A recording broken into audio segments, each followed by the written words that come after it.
não surjam dificuldades, ei-las à procura de quem as substitua nos lugares de aborrecimento e dor.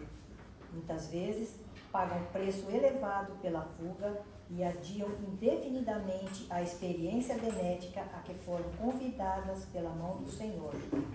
Em razão disso, os religiosos de todos os tempos estabelecem complicados problemas com as oferendas da fé. Nos ritos primitivos, não houve qualquer hesitação perante o sacrifício de jovens e crianças.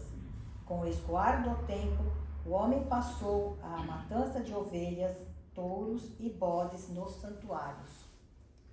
Por muitos séculos perdurou o plano de Óbulos em preciosidades e riquezas destinadas aos serviços do culto.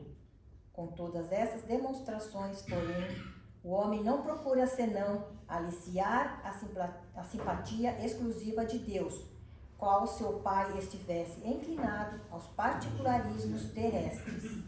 A maioria dos que oferecem dádivas materiais não procede, assim, ante as casas da fé, por amor à obra divina, mas com o propósito deliberado de comprar o fervor do céu, eximindo-se ao trabalho de autoaperfeiçoamento. Nesse sentido, contudo, o Mestre forneceu preciosa resposta aos seus tutelados do mundo.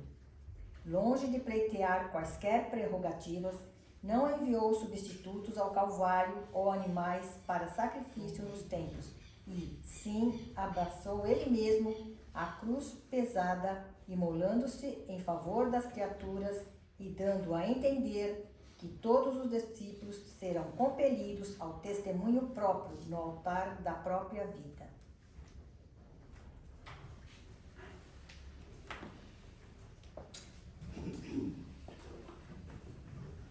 Vamos então à prece, vamos fechar os nossos olhos,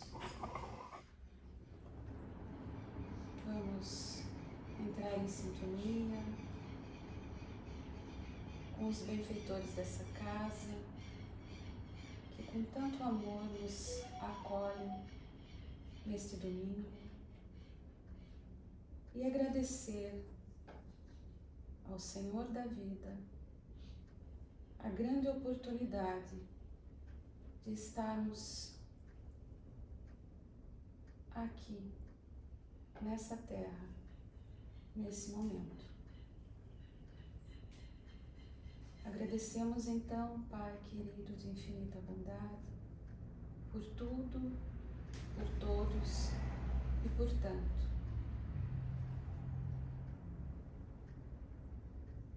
Agradecemos, Senhor, por essa manhã tão linda. Sabemos que o sol está escondido, mas tenhamos olhos de ver as belezas também da chuva, do céu nublado, e escutemos que mesmo assim os pássaros cantam lá fora. Então também sejamos, como parte da criação, gratos por tudo, Pai querido, que o Senhor nos proporciona nessa caminhada. Pedimos então que nesse momento que estamos aqui, que possamos receber tudo aquilo que for necessário para o nosso desenvolvimento espiritual, para acalentar o nosso coração com as palavras que escutaremos hoje. E assim sendo, Senhor, pedimos permissão para darmos como aberto os trabalhos dessa manhã. Que assim seja. Então hoje quem vai nos agraciar com as suas palavras, né? É o nosso irmão Edson Luiz Macedo, ele é da União, ele é trabalhador, né, da União Espírita Os Caminheiros do Bem do Portal. Seja bem-vindo, Edson. Não precisa do microfone? Bom dia, gente. Bom dia. Opa, que bom dia gostoso, que delícia, que bacana. A ideia, pessoal, é a gente conversar hoje aqui sobre uma parábola de Jesus. Eu gosto bastante das parábolas e não sei se vocês gostam, acho que gostam, né? Geralmente a gente gosta, tem ensinamentos tão profundos nas parábolas do Cristo.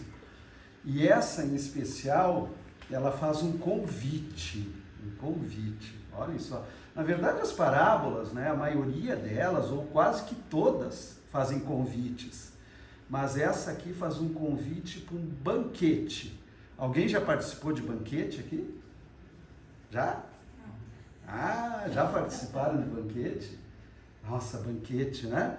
Eu ouvi essa palavra quando eu era criança. Né? Mas imaginem só um banquete, mas um banquete diferente. Né? Não um banquete só para servir iguarias, né? Comidas gostosas, sobremesas maravilhosas, mas vamos pensar num banquete de luz. Será que é uma boa um banquete de luz? O que vocês acham? Então, essa parábola de Jesus, justamente ela fala de um banquete de luz. É um convite maravilhoso, e olhem só, que convite! Um convite para um casamento. Um convite para um casamento. E o mais lindo nesse convite é que o anfitrião é quem? Jesus. Agora imagine a gente aqui, nós todos, reunidos com Jesus, numa mesa linda, aquela mesa grande, ele na ponta da mesa, né? Ou no meio, como ele gostava, né? Geralmente ele estava no meio, né? Não estava na ponta, ele no meio da mesa e a gente ali, né? Junto dele, escutando, recebendo tudo que ele nos trouxe, tudo que ele nos ensinou. Então a ideia desse banquete que o Cristo usa como parábola é justamente convidar-nos para essa grande confraternização, para esse grande momento de alegria, de felicidade.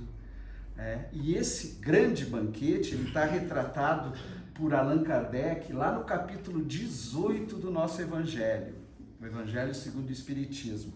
Lá Kardec deu o título do capítulo 18 de Muitos os chamados e poucos escolhidos. Nossa, olha só, né? Todas as palavras que a gente pega às vezes e começa a refletir sobre elas são extremamente profundas. Muitos os chamados e poucos os escolhidos. Isso é uma frase de Jesus que Kardec utilizou, que segundo Mateus, né, o Evangelho de Mateus, Jesus fala essa frase bem no finalzinho da parábola. E a parábola é a parábola do festim das bodas. Já ouviram falar da parábola do festim? A festa de casamento. Que bacana, né? A festa de casamento. Por que Jesus usa a festa de casamento para ensinar? Justamente porque para o judeu, a época de Jesus, o casamento era a grande festa privada das famílias. Não existia uma festa para reunir a família mais importante que o casamento.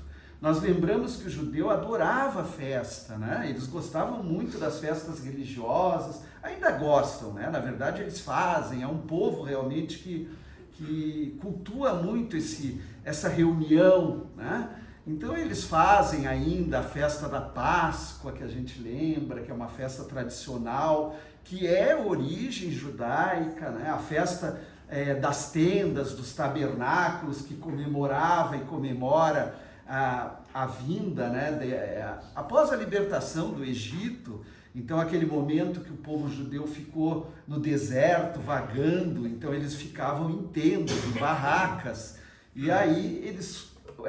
para comemorar esse momento da chegada na Palestina, eles fazem a festa dos tabernáculos, eles fazem a festa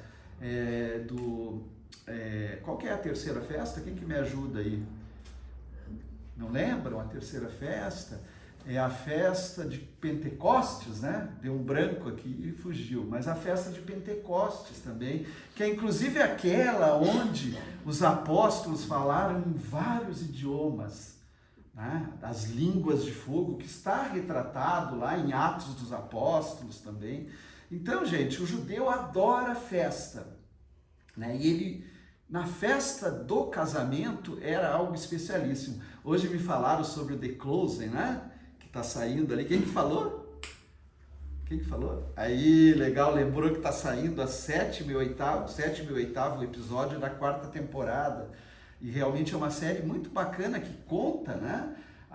Um pouco para nós dessa história de Jesus, mas assim de uma forma muito parecida com a nossa vida, com o cotidiano, né? E a gente lembra que eu acho que na primeira temporada inicia essa série falando daquela festa linda de casamento, lembra? Onde Jesus transformou água em vinho, as bodas de Caná, né? Onde ele fez esse primeiro grande milagre, segundo alguns, né? Esse prodígio de transformar água em vinho. Ele fez isso justamente porque eles estavam numa festa de casamento, né? Onde uma amiga de Maria, a filha dela, ou o filho, eu não me recordo, estava casando, se não me engano, a filha, e aí falta vinho, né? E para o judeu faltar vinho numa festa de casamento era a pior das desfeitas, né? Aquilo ali desmoralizaria a família para sempre. Então, o que Jesus faz? Ele, atendendo a um pedido da sua mãe, ele transforma a água em vinho. E aí a festa rola, né? A festa de casamento do judeu, ela durava uma semana, 10 dias. Então, olhem a importância. E aí Jesus se serve de toda essa simbologia para contar um pouquinho dessa história. Ou melhor, para falar um pouquinho de nós recusarmos os grandes convites que recebemos. Querem ver, gente? Vamos falar um pouquinho dessa parábola? Assim, eu gosto muito, muito das parábolas e eu tenho alguns livros, né, que interpretam parábolas. Essa aqui, do Festim de Bodas, para quem se interessar, eu gosto muito da interpretação do Alírio, tá? Que está nesse livro aqui, Alírio Cerqueira Filho. Ele é um médico psiquiatra, lá do Mato Grosso, também espírita, que há muitos anos estuda várias coisas. Então ele até diz que a interpretação que ele faz, né, é uma abordagem psicológica, né, da parábola do Cristo. E aí ele vai desenvolvendo o raciocínio dele e vai explicando assim temas que Jesus trata na parábola. E é tão bacana, para mim em especial, eu acho muito interessante. Então aqueles que quiserem depois, fica a sugestão, certo? Mas vamos aqui à parábola, olhem só. Falando ainda por parábolas, isso está em Mateus, capítulo 22, do versículo 1 a 14. Então, falando ainda por parábolas, disse-lhe Jesus para o grupo que estava reunido: o reino do céu se assemelha a um rei, que querendo festejar as bodas do seu filho, né, casamento do filho, despachou seus servos a chamar para as bodas os que tinham sido convidados. Estes, porém, recusaram-se a ir. Olhem só como que Jesus começa, né? O ensinamento dele. Então o rei organiza uma grande festa, um grande banquete e faz um convite às pessoas escolhidas. Primeiro, aos escolhidos, aos convidados. Não é assim no casamento? A gente convida aqueles mais próximos, geralmente, né? Então a gente convida a família, convida os amigos, né? E para que eles compareçam ao casamento.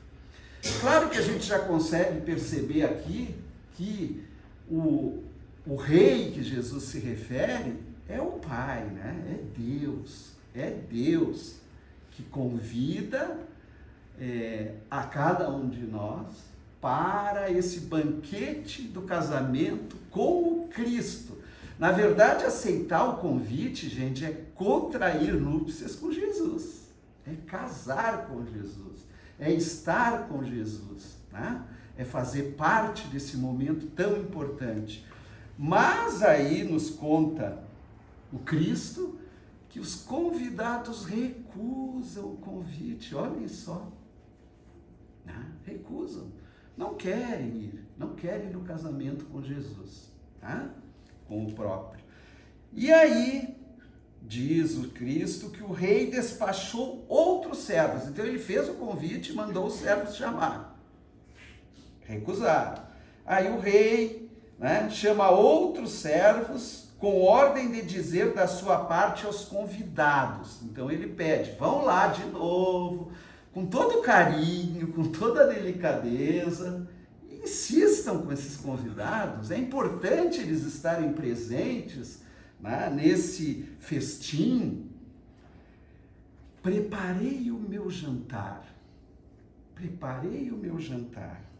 mandei matar os meus bois. Olha só, vai ter churrasco, gente. Não é uma festa qualquer. Quem que não gosta de churrasco? Olhem só, eu sou maluco por churrasco, né? Mandei cevar os bois, né? Então, tudo preparadinho, tudo está pronto. Venham as bodas, venham a festa. E aí, diz Jesus, eles, porém, sem se incomodarem, os convidados, tá? Com isso, lá se foram. Um para a sua casa de campo, outro para o seu negócio, outros para o shopping center, né? Será que tinha shopping center na época de Jesus? Esses dias eu estava conversando com o pessoal sobre isso aqui, disseram assim, ó, não tinha shopping center, mas tinha mercado, né? Eu não sei se tinha mercado, assim, o comércio era muito incipiente, né? Muito no começo, mas deviam haver locais de diversão, né? De passeio. E lógico, ainda tinha e tem as ocupações naturais, o próprio trabalho, como falou aqui Jesus, né? Uns foram para o seu negócio, para o seu trabalho, para o seu ganha-pão, para o seu dia a dia. E outros, ainda um grupo, tá? Pegaram os servos e o que fizeram? Mataram os servos. Olha, gente, vocês acreditam que mataram os servos de Jesus? Depois de lhe haverem feito muitos ultrajes. Então ofenderam esses servos. Vocês estão incomodando, vocês estão passando do limite. Vocês já vieram, já convidaram, eu já recusei. Você vai ficar insistindo, vai ficar incomodando? Mataram os servos, né? Então, gente, Kardec, no nosso Evangelho segundo o Espiritismo, ele faz comentários, né, sobre essa parábola também, lá no item 2, que a parábola está no item 1. Claro que depois eu sei que vocês vão chegar em casa e vão pegar o Evangelho lá no capítulo 18 e vão ler. Mas Kardec vai nos dizer que esses primeiros convidados que Jesus está se referindo é o povo hebreu, é o povo, segundo a tradição judaica, o povo escolhido por Deus. E por que essa ideia de um povo escolhido? Porque o hebreu, à época de Jesus, era o único povo que já tinha uma ideia do Deus único.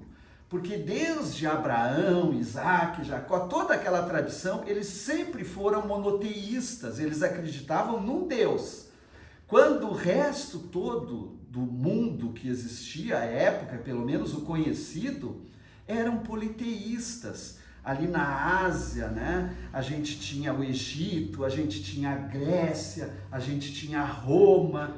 Então, esses povos que o próprio judeu classificava de pagãos ou gentios, eles cultuavam várias divindades. Então, não existia apenas um Deus, como no Livro dos Espíritos, lá na questão 1, vocês lembram, né? Kardec pergunta, que é Deus? Quem é Deus? E aí os Espíritos respondem que é a inteligência suprema, causa primeira de todas as coisas.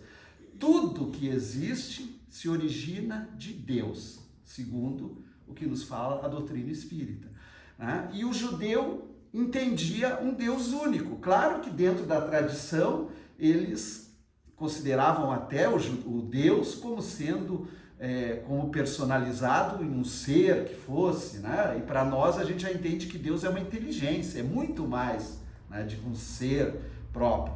Mas o judeu já estava preparado, por isso era considerado como o escolhido, eles se intitulavam, né? Então Jesus, quando fala essa parábola, ele está dizendo num primeiro instante que esses primeiros escolhidos por casamento, convidados para o casamento, expulsaram os foram fazer o convite e assassinaram alguns. Por que Jesus fala isso e eles entendem no mesmo instante? Porque a gente vai lembrar que antes do Cristo, muitos outros encarnaram aqui na Terra com tarefas importantes, né? Que foram aqueles precursores que vieram preparar o terreno para a vinda do Cristo. E aí a gente cita, por exemplo, na Grécia, Sócrates. Lembram de Sócrates, o grande filósofo? O que aconteceu com Sócrates? Lembram que ele foi assassinado? Foi assassinado, né? Veio João Batista, primo de Jesus, que foi decapitado. E tantos outros. Após Jesus, vieram os apóstolos que ficaram com a tarefa de divulgar a Boa Nova, né, ou de continuar o trabalho do Cristo. O que aconteceu? Foram mortos. Muitos foram mortos. Esses, gente, foram os convidados. Quantos convidados vieram? Se a gente for para a Idade Média agora, né? Idade Média, nós temos Jerônimo de Praga, que foi queimado, foi assassinado durante a Idade Média. John Hus foi assassinado, outros assassinados. Galileu quase teve que se retratar quando ele falou que a Terra era redonda, ele se retratou para não ser morto. Percebem, gente, que muitos vieram e continuam vindo. Claro que hoje a gente não assassina mais, né? Afinal, a sociedade já evoluiu um pouco, né? Então não matamos. Mas muitos que vieram com uma mensagem divina, né, com uma proposta enviada por Deus, foram mortos. Então, quando Jesus falava aqui dessa questão, né, não é para a gente se assustar, mas é para a gente perceber quem foram esses e quantos foram mortos. E aí a gente vai, né, continuando a parábola. Percebendo que isso acontece, né, percebendo que as pessoas recusam o convite e, além de recusar, expulsam e matam os que vão fazer o convite, o rei, diz Jesus, o rei se toma de cólera. O rei ficou com raiva. Ai, agora a coisa começou a complicar, né? O rei se tomou de cólera e, mandando contra ele seus exércitos, exterminou os assassinos e lhes queimou a cidade. Não é para assustar, tá, gente? Será que Deus é colérico? O que vocês acham? Deus se revolta com a gente? Deus manda, né, pôr fogo na nossa cidade? Gente, Jesus, quando usa a parábola, ele está usando sempre de alegorias, né? Sempre de alegorias para chamar a atenção. Então, quando ele está mencionando aqui para nós um Deus colérico, um Deus rude, ele está falando das leis de Deus, das leis de justiça, né? Lá, ainda voltando para o nosso livro dos Espíritos, a obra base da doutrina espírita, existem os atributos de Deus que Kardec perguntou. A primeira questão, como eu já citei, é que é Deus. Mas mais adiante ele pergunta dos atributos para que a gente possa tentar compreender. Veja, apenas tentar, gente. Porque nós não conseguimos dimensionar o que é Deus verdadeiramente. Mas os espíritos superiores disseram para Kardec que Deus, né, como atributo, ele é infinitamente bom, infinitamente justo, infinitamente misericordioso. Bondade e misericórdia juntos, né? Justiça também, justiça faz parte. Então, Deus criou leis que disciplinam a nossa vida. E quando eu falo em relação a essas leis, né, e nesse trechinho nos permite refletir sobre uma dessas leis, que é a lei de causas e efeitos, né? É uma das leis que a gente às vezes não compreende muito bem, porque quando a gente percebe o efeito da lei, a gente julga Deus como sendo alguém ruim. Quando a gente percebe o efeito, a lei se apresentando, né? Por exemplo, o sofrimento. O sofrimento é parte da lei de causas e efeitos. É o efeito de uma causa muito anterior, dada por nós. Mas assim, quando você vê o efeito da lei, não é natural que a gente ache que Deus é ruim, ou que Ele é cruel, ou que Ele é injusto? Não é assim? É da nossa natureza, né? É da nossa natureza compreender assim.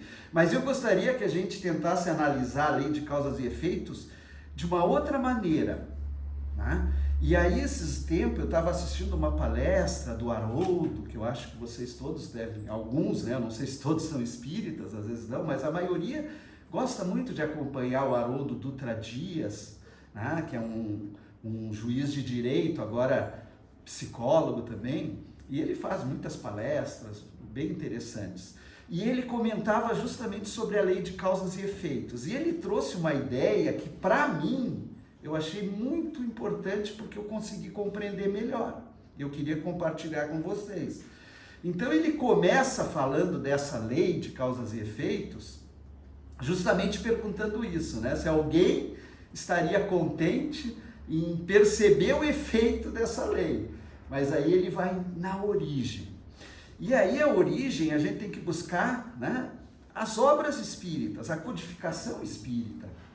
Para que a gente possa ter uma ideia, pessoal, em O Livro dos Espíritos, Kardec nos falou a respeito do fluido cósmico universal. Gente, esses são temas mais científicos da doutrina, então a gente não tem como aprofundar o pensamento dentro de uma palestra, né? Só o estudo realmente. Mas esse fluido, em síntese, assim, para a gente entender mais ou menos, ele está em toda parte. Não existe nada no universo onde não exista esse fluido, né? Ele está em toda parte. Por exemplo, no livro A Gênese, lá no capítulo 10 deixa eu ver aqui, eu não vou, mas vocês podem procurar depois lá, o capítulo é uronografia, é um trava-língua, tá? Mas vocês vão achar fácil. Mas lá, Kardec comenta a respeito do fluido cósmico universal. Não Kardec, ele traz a informação dos espíritos. E eles dizem assim, ó, há um fluido etéreo que enche o espaço e penetra os corpos. Esse fluido é o éter, ou matéria cósmica primitiva, geradora do mundo e dos seres. Só para a gente ter uma ideia, que esse fluido, ele está em toda parte. E aí a gente, para entender melhor, depois vem as obras complementares da doutrina. E André Luiz traz para nós assim um acervo de 13 livros que são maravilhosos. E um deles é o Evolução em Dois Mundos. Tá? No Evolução em Dois Mundos, André Luiz explica para nós o fluido cósmico. Olhem só o que ele fala. Que ele, no primeiro capítulo do Evolução em Dois Mundos, ele diz assim, ó, o que é o fluido cósmico? Esse que Kardec disse que está em toda parte. O fluido cósmico é o plasma divino, hausto do Criador ou força nervosa do todo sábio. O que é plasma, gente? O que é o plasma? Para a gente raciocinar um pouquinho. Não tem médico aqui, né? Mas vocês lembram que o nosso sangue é composto do quê? Né? Plasma, além, lógico, dos glóbulos brancos, glóbulos vermelhos, plaquetas e tudo mais necessário para que esteja no nosso sangue. Mas o plasma que está no sangue é a parte líquida do sangue. É a parte que transporta tudo, né? Tudo. o alimento, né? Quando a gente tem, por exemplo, agora nós tivemos a Covid, né? Há pouco tempo, nós tivemos que sermos vacinados, né? Para não contrair essa doença. Mas normalmente o nosso organismo, quando a gente tem uma doença, o que ele faz? Ele cria anticorpos para combater o vírus, a bactéria, seja o que for, e destruir do nosso organismo. É assim que funciona o nosso organismo. E para que esses anticorpos, os nutrientes que a gente recebe através da vacina ou da medicação que a gente toma quando está doente, chegue e possa combater os agressores, tudo é feito pelo sangue. Ele vai pelo sangue, pela corrente sanguínea, e o que transporta isso tudo é o plasma. Então, só para a gente entender que nós estamos mergulhados no sangue divino, né? André Luiz ainda fala que é o hausto ou a respiração de Deus, esse fluido. Tudo, absolutamente tudo, está mergulhado nesse fluido cósmico universal. Não tem nada fora disso tudo. E aí, o que acontece conosco quando a gente tem uma doença? Né? Imediatamente o nosso organismo vai produzir anticorpos para combater a doença. Então dizia o Haroldo que a lei de causas e efeitos é justamente a produção de um remédio para curar uma doença. Todo momento que a gente age contrário à lei divina, nós agimos contrário à lei divina, imediatamente é produzido pela própria lei um medicamento para curar. Porque dentro da proposta divina, dentro do pensamento de Deus, tudo é criado para estar em equilíbrio. Tudo tem que estar em equilíbrio. A natureza precisa estar em equilíbrio, nós precisamos estar em equilíbrio. Nós fazemos parte desse todo, nós somos minúsculos, né, nesse todo. Mas a nossa ação repercute no todo. E a nossa ação desviada da lei imediatamente faz com que a lei produza um anticorpo que vai ter que combater essa doença. Então essa ideia de lei de causas e efeito como algo punitivo é equivocada nossa, e é um pensamento que a gente tem ainda dado o nosso nível, né? A nossa infantilidade como espíritos. À medida que a gente vai compreendendo, a gente vai entendendo que toda vez que a gente agir contrário à lei, vai ter um movimento na mesma proporção, né, que é a lei de ação e reação, ou a lei de causas e efeitos, que vai fazer a gente voltar para o caminho. É apenas a gente voltando para o caminho, voltando para a lei, né? E Kardec explica isso também para nós, lá no livro Céu e Inferno, no Código Penal da Vida Futura, onde ele vai nos dizer o quê? Né? Que toda vez que a gente age errado, nós sentimos uma necessidade, que às vezes não é imediata, mas que vai acontecer, né? De reparar aquele erro. Então, é aquela história assim, eu não sei se vocês já erraram uma estrada, né? Acho que já erraram, a maioria já errou. A gente está indo dirigindo, né? Eu quero ir para Ponta Grossa, mas aí eu pego em direção a Santa Catarina. Opa, ali adiante eu percebi que errei o caminho. O que eu faço? Primeiro ponto, eu tenho que voltar para o caminho certo. Eu tenho que sair do caminho que eu estou e retornar, né? Então, num primeiro momento, a gente faz o retorno. A gente vai perceber que errou e retorna.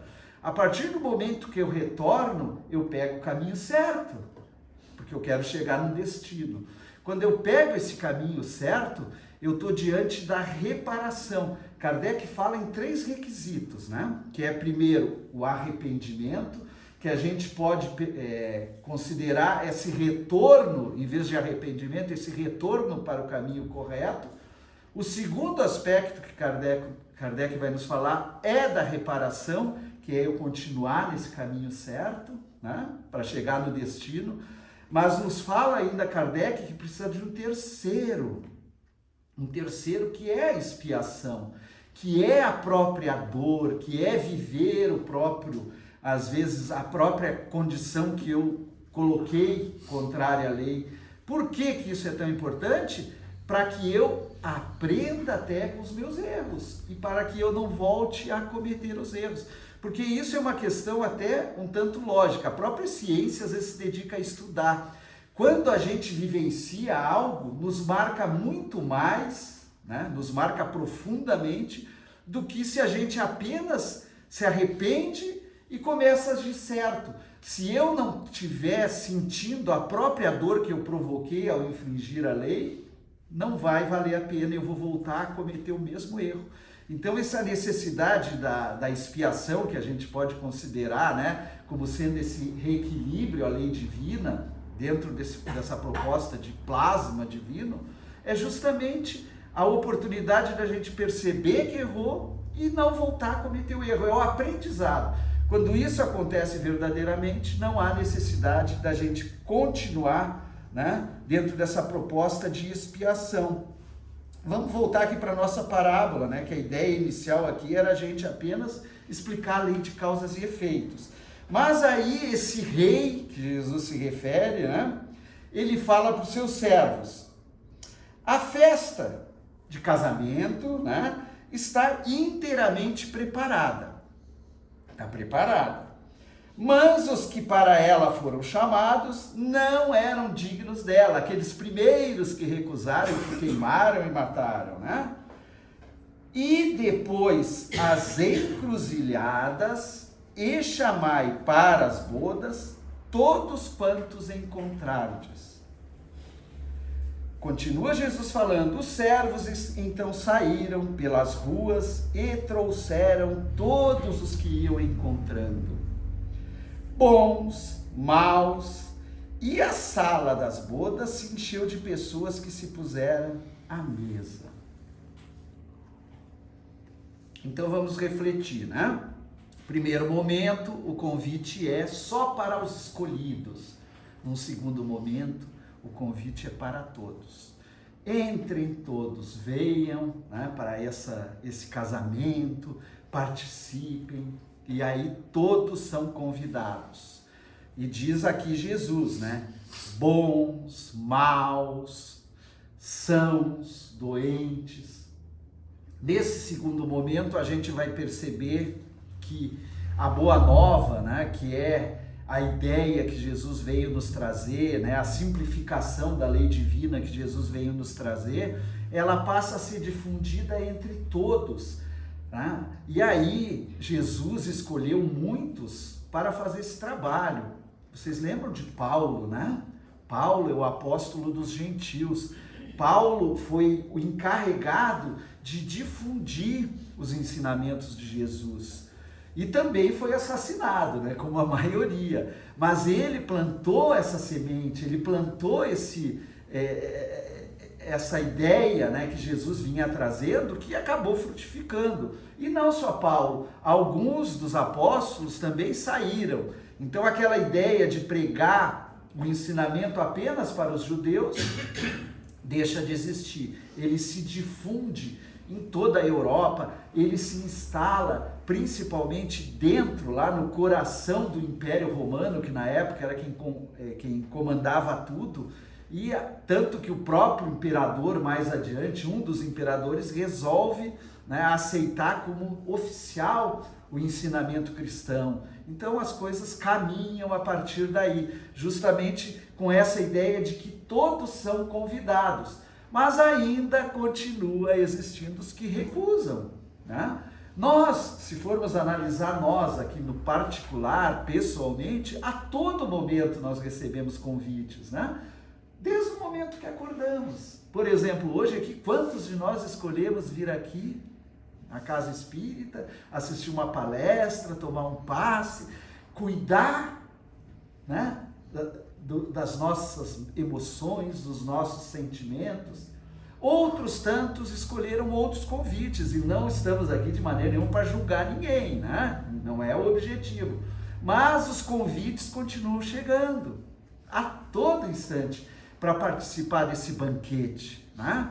De um banquete que não é um banquete de se alimentar sim a nossa própria alma.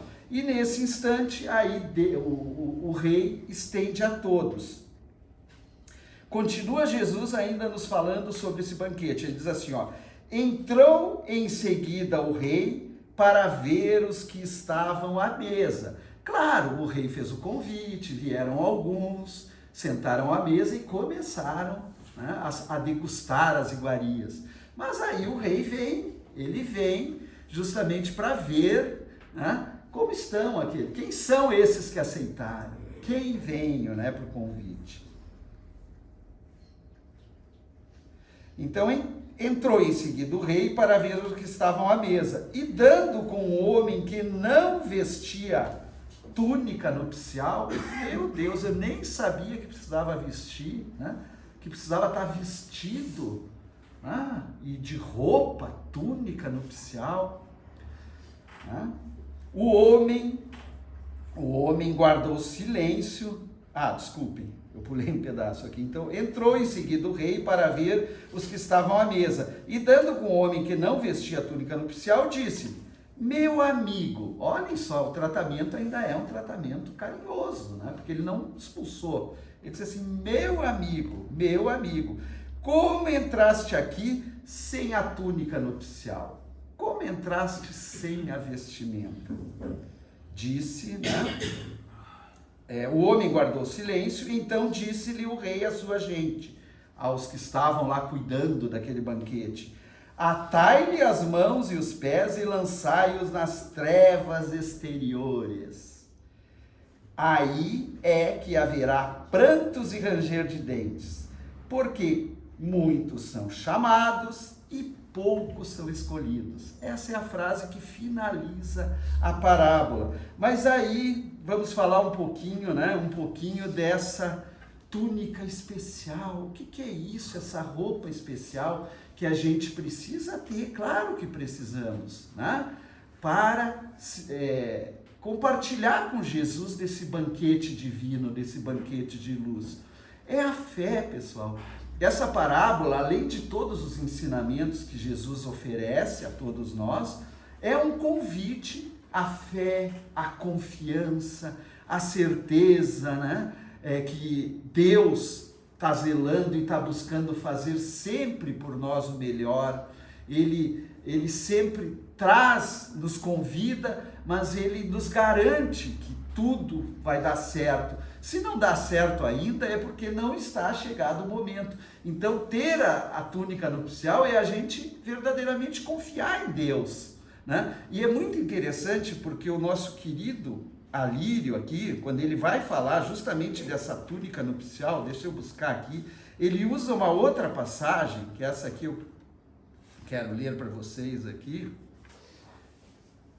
que eu acho linda, né? Que está em Mateus, capítulo 10, versículo 29 a 30, que é aquela passagem onde Jesus fala das aves, né? Lembra? Das aves, dos lírios no campo. Nos diz assim Mateus, por isso, fala do Cristo, por isso vos digo, é uma outra parábola de Jesus, por isso vos digo, não andeis cuidadosos quanto à vossa vida, pelo que haveis de comer, pelo que haveis de beber, nem quanto ao vosso corpo, pelo que haveis de vestir.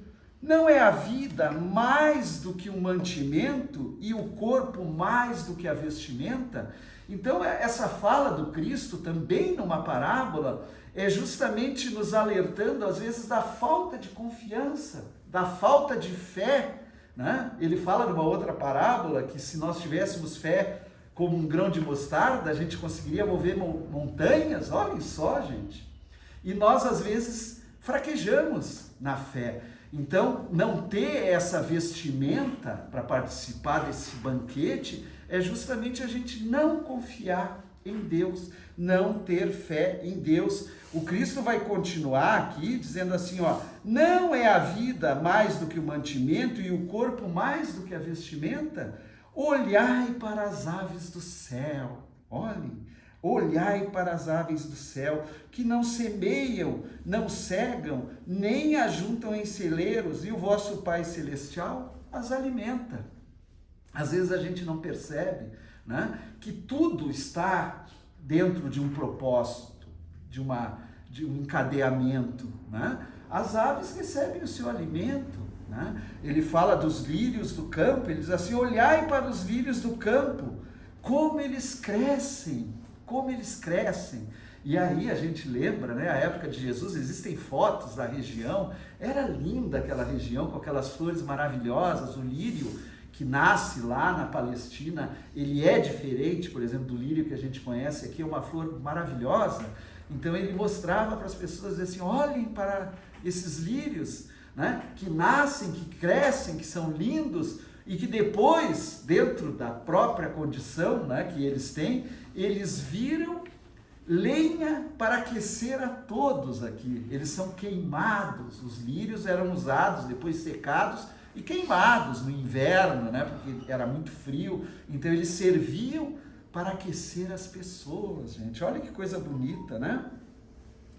E ele continua dizendo assim, e eu vos digo que nem mesmo Salomão, em toda a sua glória, se vestiu com qualquer um deles. Salomão, diz a história, né, que era um rei que se vestia muito bem, tinha um palácio magnífico, né, muito bonito, era muito sábio também, mas nem ele conseguia ser tão belo quanto os lírios no campo.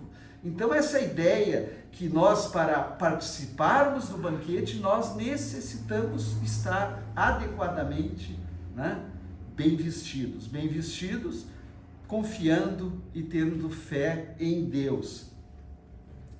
Alírio aí faz um comentário sobre essa passagem, dizendo assim, ó, nessas passagens do Evangelho, Jesus nos chama a atenção para um fato de Deus prover a todas as suas criaturas. Veja, Deus prover não significa que nós não tenhamos que fazer a nossa parte, né?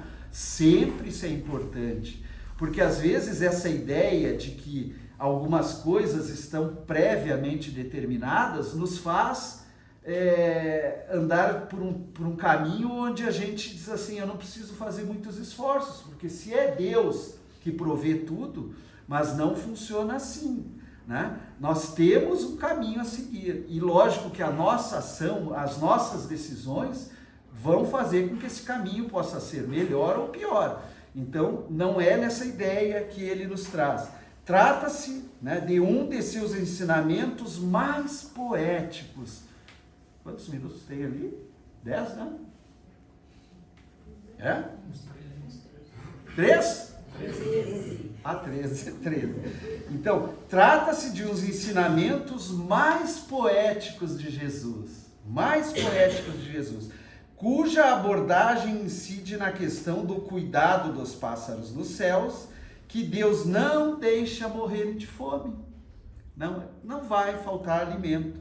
Na analogia que faz com os lírios do campo, então sempre usando de figuras, ressaltando ainda com relação à providência divina, que até, né, é um outro momento, uma outra passagem onde Jesus diz, e isso não se aplica para mim, tá, gente? Se aplica para os outros, que até os cabelos de nossa cabeça estão contados, né? Jesus falou isso.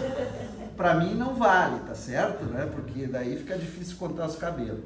Mas também Jesus falou isso, né? Também Jesus falou que Deus, ele cuida da gente, né?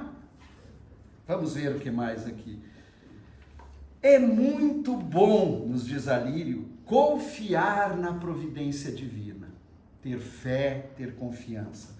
Uma das coisas mais acalentadoras e que gera mais aconchego na vida é a confiança na providência divina, que vela por nós, vela pelo universo inteiro. Aquela ideia que a gente falou, né? Que não existe um único espaço no universo não preenchido.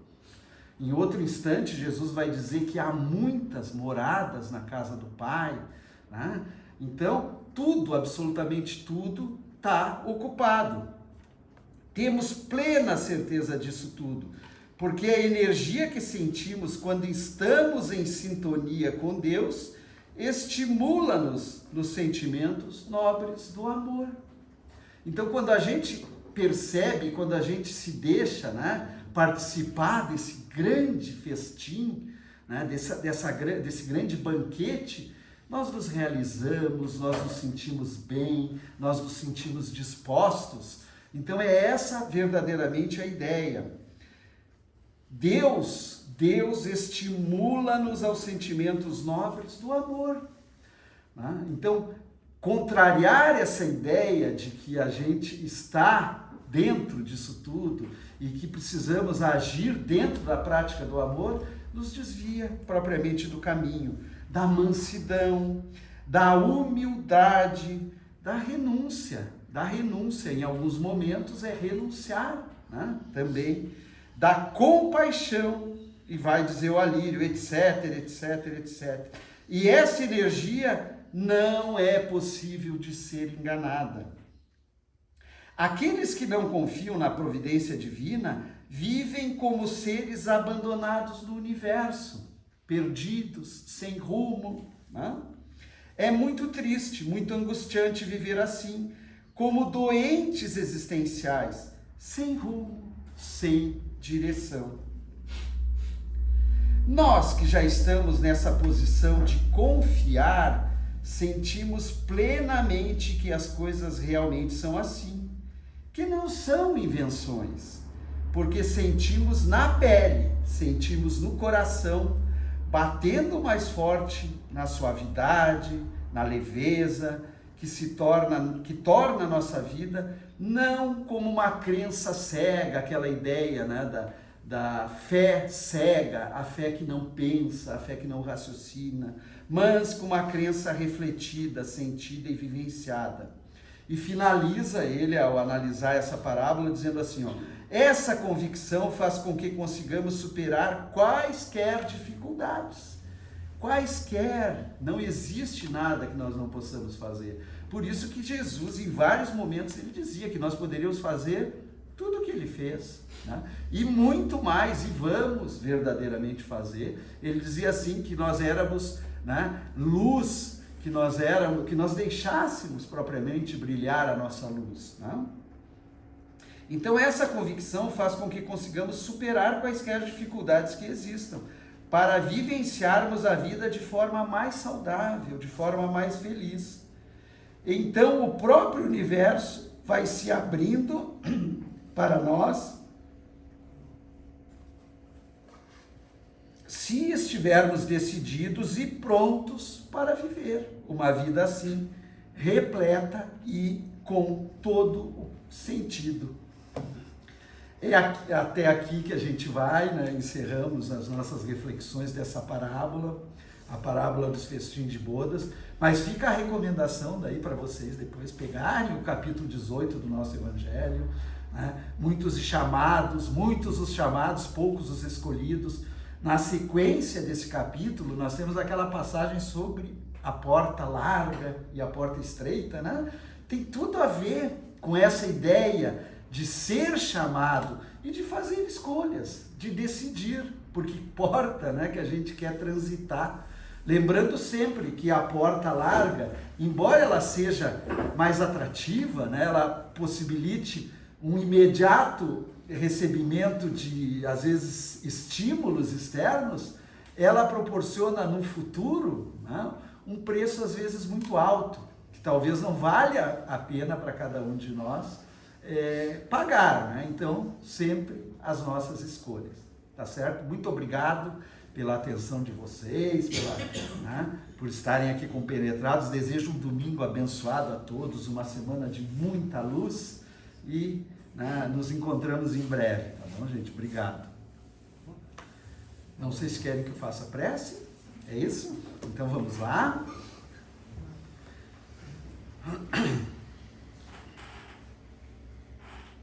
Então sempre nesse instante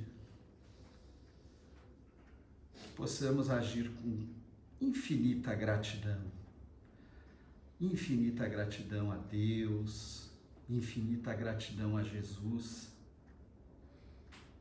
aos nossos anjos da guarda, à equipe espiritual dessa casa, que em todos os momentos de trabalhos está aqui presente, nos envolvendo nessas energias, nos envolvendo sempre nesses fluidos de paz, fluidos de amor, fluidos de compreensão. que possamos conservar conosco tudo que recebemos nessa manhã, todas as bênçãos, que possamos também levar conosco e compartilhar em todos os momentos com todos aqueles que cruzem os nossos caminhos, que possamos também rogar ao Pai sempre sabedoria, rogar ao Pai muita vontade,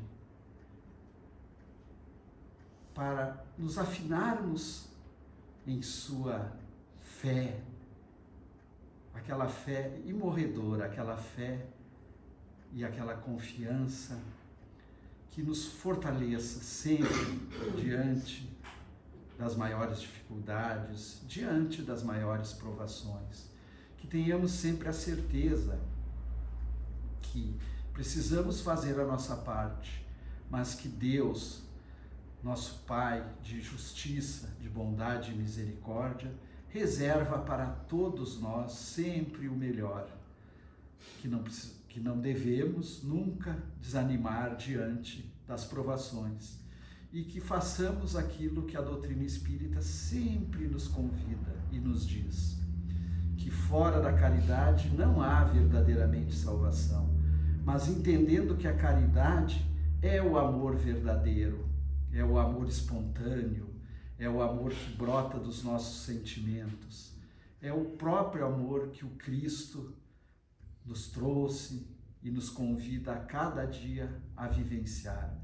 Que estejamos preparados, que estejamos usando sempre essa vestimenta tão especial para podermos estar presente nesse verdadeiro banquete que está reservado a todos nós, mas que é, acima de tudo, um banquete de muita luz, de muita paz, de muito amor. Que assim seja. Que assim seja.